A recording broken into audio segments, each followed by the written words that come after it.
जय गुरु जी संगत जी, शुक्राना गुरु जी की। गुरु जी महाराज जी के सी चरणकमल में कोटि कोटि नमन करता हूँ और साथ ही जो मेरी प्यारी प्यारी संगत है उसको भी सादर नमस्कार करता हूँ। तो संगत जी, गुरु जी महाराज जी के दरबार में मंत्र का जप करता हूँ। ओम नमः शिवाय, शिव जी सदा सहाय। ओम नमः शिवाय, मेरे गुरु जी सदा सहाय।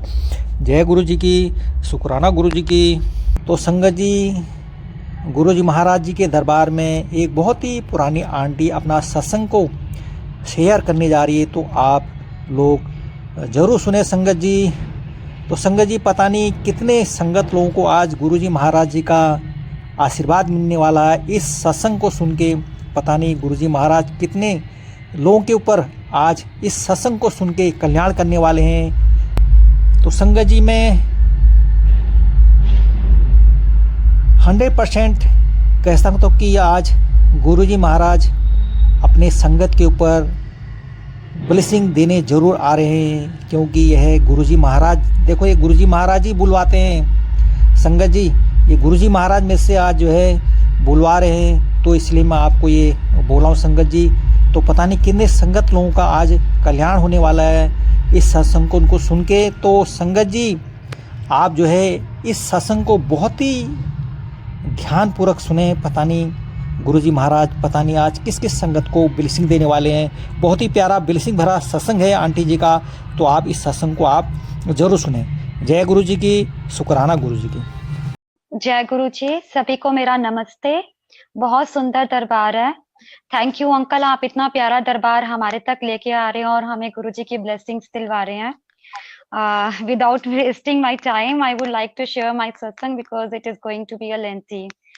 So, few years back in September, my brother was coming from Shutter Seva, बड़े मंदिर से, और उसकी जो लास्ट वाली जो उनके सवारी बैठी थी वो ओल्ड कपल था, और उन्होंने बोला कि we want to give you a Sachkhand का प्रसाद। तो उन्होंने बोला कि प्लीज आप इसको मांग लो, और उन्होंने अपने सत्संग भी शेयर किए भाई के साथ।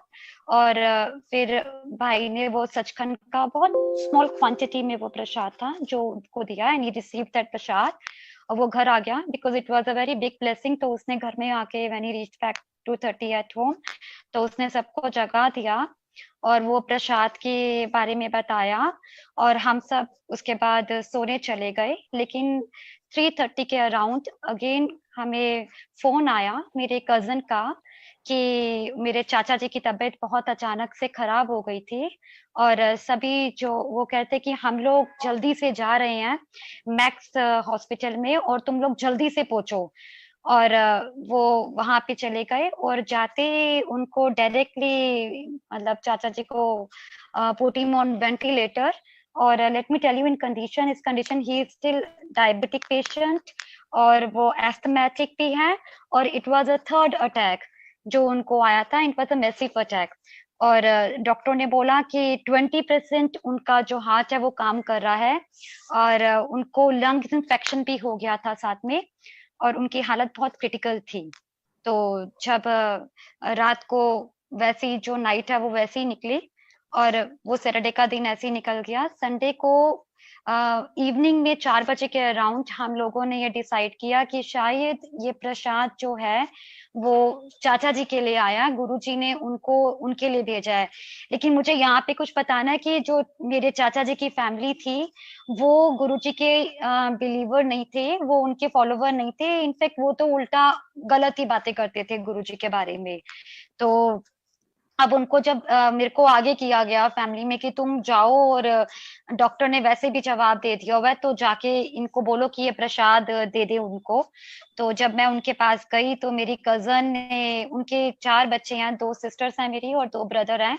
तो मेरी बड़ी कजन ने पूछा कि आ, ज्योति, तेरी लाइफ में तो कुछ भी अच्छा नहीं है, मतलब you are facing lot of problem, और इतने टाइम से तू इस प्रॉब्लम्स में चल रही है, तो तेरी कोई ब्लेसिंग नहीं है, तो अपनी कोई ब्लेसिंग शेयर कर। तो मैंने उसको बोला कि देखो गुरुजी मेरी लाइफ में आ गए हैं, this is the biggest blessing. इससे बड़ी कोई ब्लेसिंग नहीं है कि मैं तुम्हारे सामने गुरुजी के बारे में बता रही हूँ और इतनी कॉन्फिडेंटली बोल रही हूँ कि चाचा जी ठीक हो जाएंगे और ये प्रसाद उनको दो और ये उन्हीं के लिए आया है। तो वो लोग वो कन्विंस हो गई। और क्या कहते हैं, संडे को ही उन्होंने, हालांकि उनको इतना ज्यादा इन्फेक्शन था लंग्स में, तब भी इस कंडीशन में कोई टंग पे उन्होंने चाचा जी के टंग पे वो प्रसाद लगवा दिया जो सचखंड का प्रसाद था। और वो फिर रात ऐसे ही निकल गई। एंड अगेन मंडे मॉर्निंग आ गया। हाँ, बीच में मेरी कजन ने बोला छोटी वाली की चल मैं तेरे साथ बड़े मंदिर चलूंगी नेक्स्ट डे मंडे को, और हम अरदास करके आएंगे पापा के लिए। तो अब नेक्स्ट डे जब मैंने 10 बजे फोन किया कि चाचा जी की तबीयत कैसी है, तो एकदम से जो चाची जी के वर्ड्स थे वो, उन्होंने बोला कि तेरे चाचा जी तो गए ज्योति, ये तूने क्या किया, ये तुमने क्या खिलाया। और मैं एकदम I was very scared, rush towards Guruji, और उनके आगे सारी फैमिली खड़ी हो गई और अरदास करी कि अब तो हमारे पे नाम आएगा, आप प्लीज इनको लाइफ दे दो गुरुजी, अब आपको बचाना है, हमारा भी मान रखना है। सबने अरदास करी। और उसी टाइम हमें जब पता लगा कि 15 मिनट के लिए चाचा जी he just has left his body, और आफ्टर 15 मिनट बाद वो उस बॉडी में आए। जब हम अरदास कर रहे थे तब वो डॉक्टर उनको रिवाइव कर रहे थे।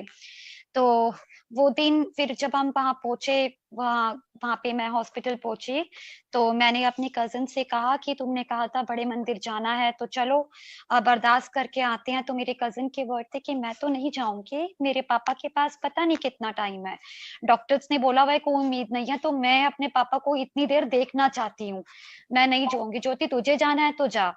तो मैंने बोला ठीक है, मेरे को तो जाना ही है, मैंने तो मुंह से निकाला है। तो मैं फिर बड़े मंदिर की तरफ चल पड़ी और मैंने अपनी सिस्टर से पूछा।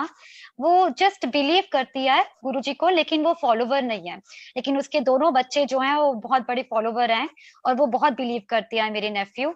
तो वो कहती है कि ओके, वो नहीं जाना चाहती थी, लेकिन सीपी तक पहुंच के फिर पता नहीं कहाँ से उसका मूड चेंज हुआ और वो मेरे साथ चल पड़ी वहां पे गुरुजी के मंदिर की। तुझे अकेले नहीं जाने देती, छोटी बेटी भी है। हम वहां पहुंचे, और मीनवाइल पीछे से उनको जो है मैक्स हॉस्पिटल से एस्कॉट में शिफ्ट करना था। अगेन बहुत बड़ा रिस्क था, लेकिन उनको बड़ी सेफली, क्योंकि गुरुजी की अरदास की हुई थी, आराम से वो वहां पे पहुंच गए एस्कॉट में। और जब हम वहां पे पहुंचे तो मेरी बेटी और मुझे, जबकि हम दोनों दो थे, हम दोनों को एक समोसा प्रसाद और खाली एक लड्डू प्रसाद मिला। तो हमें जितना मिला हमने ले लिया, लेकिन मेरी सिस्टर थी, उसको 2 समोसा प्रसाद और 2-3 लड्डू प्रसाद मिल गए। अब वो लड्डू इतने बड़े बड़े थे, तो उसने बोला कि यार ये लड्डू तो मैं नहीं खा सकती, क्योंकि उसको मालूम नहीं था प्रोटोकॉल। तो मेरी छोटी सी बेटी ने बोला नहीं मासी, ये आप ही को खाना होगा, ये आपकी ब्लेसिंग्स है। तो उसने बोला तू खा ले, कहती नहीं मासी मैं नहीं खाऊंगी, she was only 3 years old उस टाइम पे। तो हम वहां पे प्रसाद खाया। तो बाद में उसको प्रसाद खाते हुए, इसमें भी एक सत्संग है कि उसको क्यों बुलाया गया, क्योंकि मेरे नेफ्यू का उस दिन बर्थडे था और वो कनाडा में था, और वो गुरुजी का बिलीवर है, तो गुरुजी ने कैसे कजन को छोड़ के मेरी सिस्टर को बुला लिया। तो जय गुरु जी। अब हम कमिंग बैक टू माय सत्संग, फिर हम वहां से वापस आ गए अरदास करके गुरु जी की। और जब रात को मैं अपनी सिस्टर से बात कर रही थी 12:30 के अराउंड, तो वहां पे एकदम से मैंने बहुत बड़ी एक शैडो देखी जो विंडो से बाहर जा रही थी। एक आदमी की शैडो थी, और हम दोनों अपनी दिन की सारी बातें कर रहे थे, चाचा जी की हालत की। तो मैंने कहा मैंने कोई शैडो देखी है बड़ी सी। तो मेरी सिस्टर कहती है कि तू मुझे डरा रही है, मेरे इन लॉज भी नहीं है, आज तूने बहुत तंग किया है, मुझे बड़ी मंदिर भी ले गई। तो मैंने कहा अच्छा चल तू सो जा, और मैं भी सो गई गुरुजी का स्वरूप रख के। और वहीं से जो है सत्संग शुरू होता है। अभी मेरे जो कजन सिस्टर है, वो उस टाइम पे वो लोग वहां पे लॉक कर रहे थे अपने घर को अंदर जाने के लिए। तो उनके दोनों बेटे तो हॉस्पिटल में चाचा जी के पास थे, और दोनों बेटियां जो थी वो चाची जी के पास थी। तो एकदम से किसी ने उसको हिट किया, मेरी छोटी वाली सिस्टर को। तो उसने बोला मम्मा किसी ने मुझे हिट किया है। तो उसकी मम्मा ने बोला नहीं, रात को तुझे बॉल लग गई होगी, तेरे बेटे ने मारी होगी। कहती नहीं मम्मा, मुझे किसी ने हिट किया है, ऐसे लगा किसी आदमी से मुझे, या किसी फीमेल या किसी से मुझे हिट हुआ है। तो चाची जी ने बोला, देखो अभी मैं बहुत परेशान हूँ, तुम्हें मालूम है कि तुम्हारे पापा की तबीयत कैसी है, तो सीधा अंदर जाके सोते हैं, हम इस टॉपिक के ऊपर बात नहीं की अभी। तो वो लोग जा अपने रूम में ऐसी चला के सो गए और उन्होंने दरवाजे बंद कर लिए। एकदम से उनके घर में रात को 2:30-3 बजे मंदिर की एक उन्होंने एक ओम नमः शिवाय की चैंटिंग की डोरबेल रखी हुई थी जो टूट गई थी, तो उसको अपने दराज के अंदर रखा हुआ था। और वो ड्राइंग रूम के अंदर जोर से मंदिर की घंटियां बजने लग गई, और वो जो टूटी हुई डोरबेल थी उसके अंदर से बहुत जोर जोर से ओम नमः शिवाय की वही वाली चैंटिंग स्टार्ट हो गई। कि लोग थोड़े से घबरा गए कि ये क्या चीज है, पर हिम्मत रखी कि चलो जो भी है तो भगवान का नाम है, तो बाहर निकलते हैं, देखते हैं क्या हो रहा है। तो जब ये बाहर आए तो मेरी जो छोटी वाली कजन सिस्टर है उसको विजन स्टार्ट हो गया। आप गुरुजी सामने बैठे हुए थे साक्षात ड्राइंग रूम में कोच के ऊपर, और वहां से वो जो है वहां पे जाके उसके गुरुजी के पैरों में बैठ गए। तो वहां से गुरुजी उठ के चल दिए। तो बाकियों को नजर नहीं आ रहा था कि सिर्फ मेरी छोटी कजन सिस्टर को ये विजन आ था। और जाके वो स्कॉच हॉस्पिटल में चले गए, और स्कॉच हॉस्पिटल में जाके लॉबी में बैठ गए, और गुरुजी के हाथ में त्रिशूल था। तो क्योंकि मंदिर की घंटियां कंटिन्यूअसली बज रही थी और वो चैंटिंग कंटिन्यूअसली हो रही थी, तो इनको इतना तो था कि हाँ जो ये बोल रही है वो सच होगा। तो उसने बोला, मम्मा गुरुजी जो है स्कॉट की लॉबी में बैठे हुए हैं और उनके हाथ में त्रिशूल है। तो मेरी जो बड़ी वाली कजन थी उसने बोला कि गुरुजी को बोलो हमारे पापा को लाइफ दे। तो जब मेरी उन्होंने रिक्वेस्ट किया कि मेरे पापा को ठीक कर दो, तो गुरुजी ने एकदम से उनको बोला कि लाइफ लाइफ लगा रखी है, मेरे को बहुत लंबी लाइफ थी। तब तक उन लोगों को कुछ नहीं मालूम था कि गुरुजी की कितनी लाइफ थी कितनी नहीं। तो वो समझ नहीं पाए और वो एकदम चुप होके बैठ गए, और उसको कहा चुप हो जाओ, तो दोनों चुप हो गए। तो गुरुजी ने कहा मैनू सोचन दो। और गुरुजी फिर आईसीयू में गए जहां मेरे चाचा जी थे, और वहां पे और भी कुछ उनके साथ उसको कुछ चीजें नजर आई जो कि गई, और उन्होंने सर्कल बना लिया, और गुरुजी ने जो अपने हैंड्स हैं वो चाचा जी के पैरों की तरफ किए, और उनका एकदम कलर टर्न ब्लैक, उनकी पूरी बॉडी का कलर हो गया ब्लैक में हो गया। और गुरुजी जब वापिस आने लगे, तो इसको कंफर्म करने के लिए कि उसका विजन एक्चुअल में था, तो वहां पे एक मेरा जो कजन था वो सोया हुआ था। तो गुरुजी ने कहा पिठ मोड़ के सुता हुआ है। तो जब फटाफट उसको कॉल किया कि तू क्या कमर बैक करके सोया हुआ है, तो कहते हैं हाँ हाँ। तो एकदम उठ के वो सामने होके बैठ गया, कहते गुरुजी हैं बस कुछ पूछ मत, सामने बैठ जा हाथ जोड़ के। तो वो बैठ गया, और एकदम से स्टेयर में एक लीन सा बॉय था। तो गुरुजी ने कहा रास्ते में था, तो गुरुजी को रास्ता चाहिए था, तो उसको बोला कजन को कि खड़ा है क्या कोई लड़का, कहता हाँ हाँ खड़ा है। तो उसको कहा इसको हटा, गुरुजी को रास्ता दे। तो गुरुजी को रास्ता मिला, और गुरुजी वहां से चले गए। तो इतनी में जो मेरी जो दूसरी कजन थी बड़ी वाली, वो रोना स्टार्ट हो गई कि गुरुजी आपने इसको दर्शन दिया है और हमें क्या पता कि क्या सच है, आप मुझे भी आके बताओ क्या क्या है ये। तो गुरुजी एकदम उसके पास आए, और गुरुजी ने उसको बोला कि जा तेरे पापा नु लंबी उम्र दिती, जड़ा भी लेखा जोखा सी वेख के ते इन्हां दे पिछे अरदासां भी बहुत लगी हुई सी। तो गुरुजी ने कैसे हमारा मान रखने के लिए चाचा जी को लंबी उम्र दी, और इस तरीके से उन्होंने ये भी बोला कि 10:30 पे नेक्स्ट डे मॉर्निंग में वो उनको वेंटिलेटर से उतार दिया जाएगा, एंड विद इन 3 डेज चाचा जी घर में वापिस आ जाएंगे। तो अब यहाँ से फिर मेरा भी सत्संग, क्योंकि गुरुजी ने मुझे भी बताना था। तो मॉर्निंग में गुरुजी मेरे ड्रीम में भी आए 5 बजे के पास साईं बाबा जी के उसमें, और साईं बाबा जी जो है वो जोत के आगे अपने हाथ में लेके जा रहे थे, और वो जोत उन्होंने जाके हमारे घर की मंदिर की जोत में जला दी। तो मुझे एक पॉजिटिव इंडिकेशन मिल गया कि चाचा जी ठीक हो जाएंगे। और 7:30 के अराउंड मुझे सत्संग आया, जिसमें एक ओल्ड आंटी जी ने अपना सत्संग शेयर किया हुआ था कि गुरुजी से उन्होंने अपनी लाइफ मांगी थी, और गुरुजी ने कहा था कि तेरा ते आज 13वां सी, जा तेनू लॉन्ग लाइफ दी। तो मुझे क्लियरली एक इंडिकेशन गुरुजी ने दे दिया टेलीपैथी के थ्रू कि चाचा जी को लाइफ मिल गई है।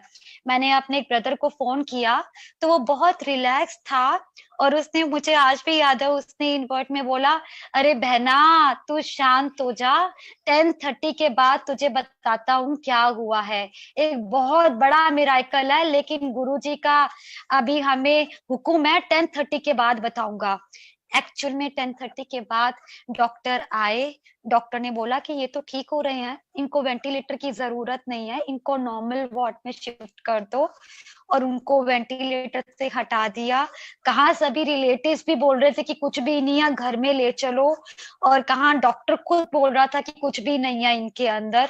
उसी डॉक्टर ने आके ये बोला, विद इन 3 डेज जो गुरुजी ने बोला था, चाचा जी वापिस आ गए। आज वो सब गुरुजी को मानते हैं, गुरुजी के फॉलोवर हैं। तो हम लोग मीडियम बनते हैं और गुरुजी ने खुद जिसको अपने पास पहुंचना होता है वो किसी भी तरीके से पहुंच जाते हैं। सो शुक्राना गुरुजी का, बहुत बहुत शुक्राना जो गुरुजी ने ये सब कृपा करी। जय गुरुजी। तो संगत जी, यह था आंटी का ब्लेसिंग भरा सत्संग। आपने सुना होगा गुरुजी महाराज जी से जब हम अरदास करते हैं ना, तो गुरुजी महाराज जो है जरूर आते हैं। संगत जी जरूर आते हैं। अगर आप बड़े भाव से अगर हम गुरुजी को याद करते हैं तो गुरुजी महाराज हमारी अरदास को जरूर सुनते हैं। तो देखो ना, गुरुजी महाराज ने सबकी अरदास सुनी और अंकल को जो है नया जीवन दान दिया उनने। तो संगत जी, हम तो गुरुजी महाराज जी से यही अरदास कर सकते हैं कि गुरुजी हमारे पूरे संगत परिवार पर अपनी कृपा बरसाए रखना, अपने चौड़ में लगाए रखना। इसी तरह हम सुख में हो चाहे दुख में हो, आपका शुक्राना करते रहेंगे, आपकी असीम कृपा पाते रहेंगे। इसी तरह आप अपना हाथ पूरे संगत परिवार के सर पर सदैव रखना। जय गुरु जी की, शुक्राना गुरु जी की। मैं मंत्र जाप करता हूँ। ओम नमः शिवाय, शिव जी सदा सहाय। ओम नमः शिवाय, मेरे गुरु जी सदा सहाय। जय गुरु जी की, शुक्राना गुरु जी की। तो संगत जी, आप अपने परिवार के साथ सुखी से रहें, खुशी से रहें और मस्त रहें। जय गुरु जी की।